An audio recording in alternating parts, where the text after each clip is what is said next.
Rusa ili rosopas je od davnina poznat narodni lek za lečenje bradavica. Svež sok ruse je zapravo žuto mleko koje ističe iz biljke kada se ona pokida. Stavlja se direktno na bradavicu više puta u toku dana. Za lečenje bradavica se može napraviti tinktura koju možete koristiti kada rusa svene. Mera ne postoji, već samo pravilo da trava mora biti ispod tečnosti.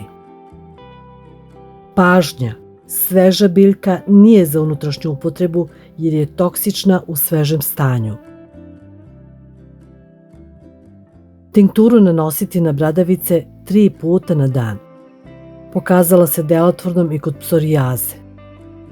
Ovu tinkturu možete uzimati i oralno i to 1 kašičica razblažena vodom 1 puta dnevno. Služi za ublažavanje želudačnih tegoba ili bolova izazvanih od žuča, a može poslužiti kao pomoćno lekovito sredstvo za lečenje žutice.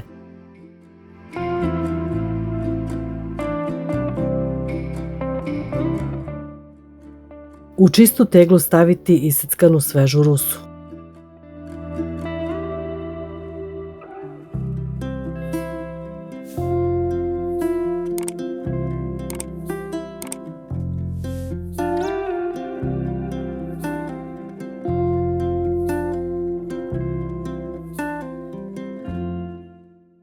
Preko ruse sipati jabukovo sirće.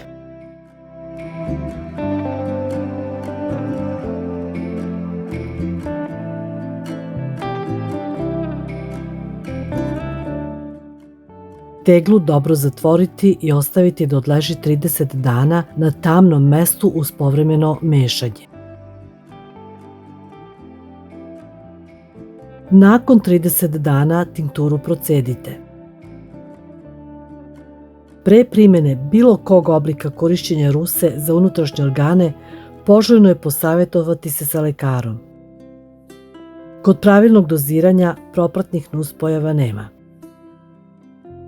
Ovaj video je informativnog karaktera i ne zamenjuje savjet lekara.